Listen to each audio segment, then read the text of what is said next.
The Meg. This is my review on The Meg. So, The Meg is a self-aware, seems to be a self-aware, cheesy, over-the-top shark movie. But instead of playing it straight, it plays it for more tongue-in-cheek, while also feeling epic and big.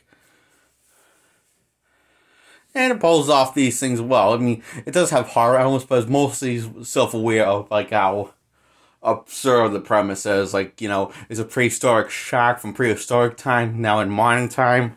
Somehow survived the,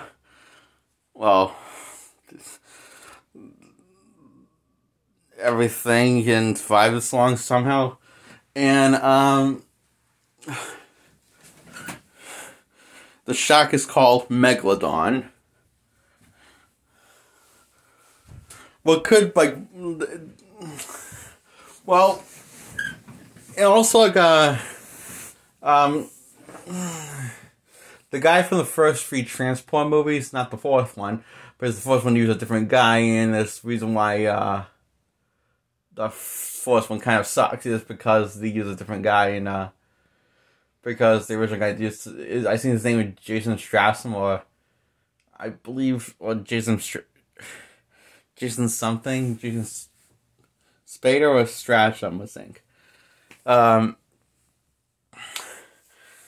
He's really good in this. He really does, really, like, really is good in this also, and, the film is a good horror flick, but it's also, like, a self-aware horror flick.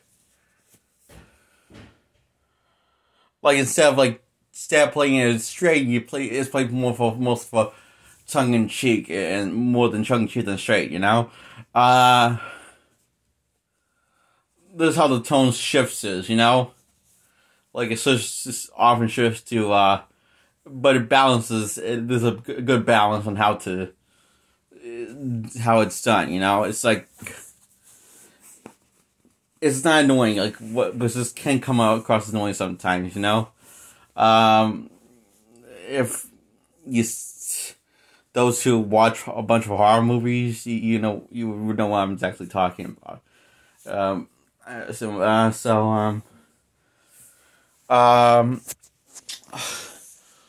plot of the movie is basically if the plot to the Jaws 2 and Jaws 3 and Jaws.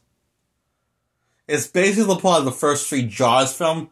Like, imagine the first three Jaws film took place in one movie, and the sequels went completely, absolutely stupid and dragged on. Imagine the opposite of that for the sequels. Like, the sequels did not drag on, and they weren't stupid. It would basically be what this movie ended up being. For the final product. So it feels like, the first three Jaws movies, but without the sequels' baggage and bad ideas that the sequels do. You know, Jaws 1 and 2. I mean, Jaws 2 and 3. First one, I say, is perfectly fine. Sequels are just a bunch of bad ideas. But, you see, the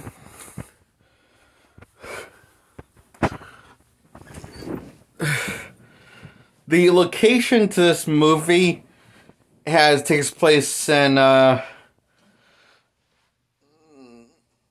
first, you see, how do I explain this? The premise, takes the premise from three Jaws movies. All three of them.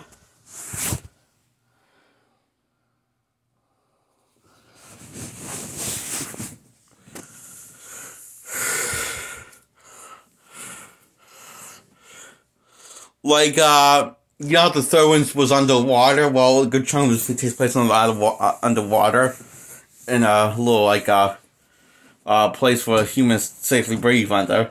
And also a good chunk of this movie also takes place, on the beach, where a bunch of people getting slaughtered and there's nothing people can do about it. And even as in or in the what borrowed from Jaws 2 is they basically zombie shark. And it actually borrows, like, you know, this when they kill this thing, they kill the shark. The shark comes back, and it definitely got blown up, but somehow you didn't see any of the body because it's missing, so it made sense.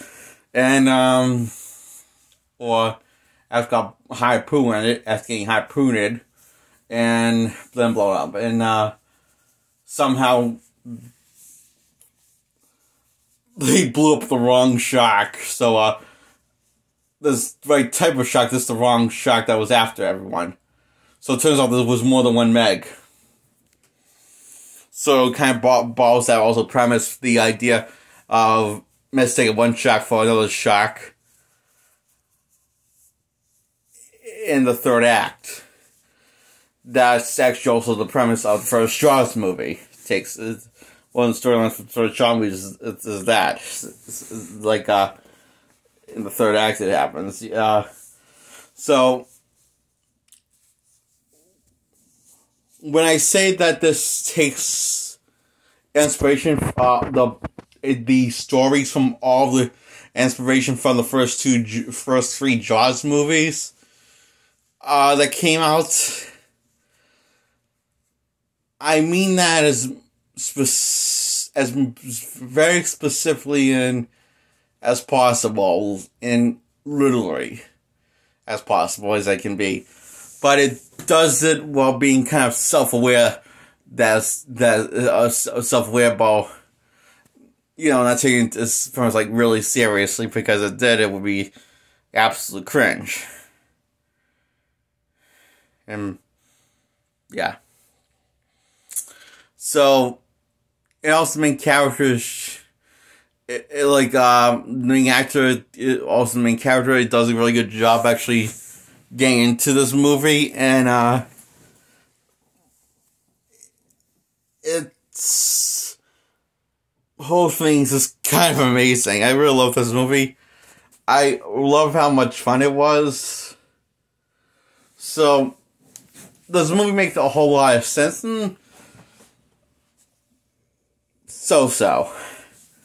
And it's not, doesn't make a whole lot of sense. It doesn't make it doesn't not make sense entirely.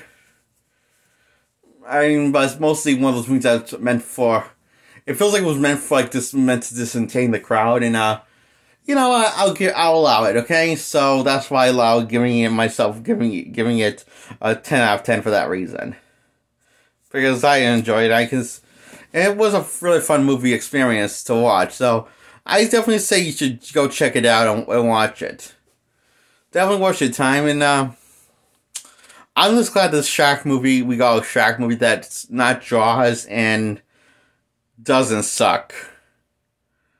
Because holy fuck, there was so many of them. Still.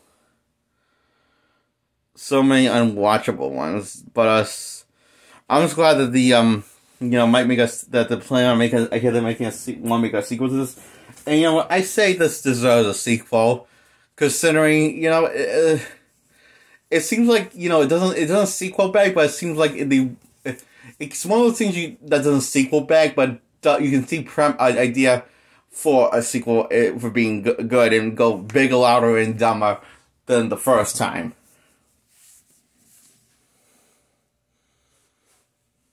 Of what you did. So, I mean, they can have a more coherent narrative, that'll be nice, but, it's mostly, I think it's one point to what's what the movie's strengths, to improve on, to go more lead into the strengths of what the first one did, rather than what's considered a good story act structure, in this case. So, I give it a 10 out of 10, I think. Yeah. I give it a 10 out of 10. So, yeah. Bye.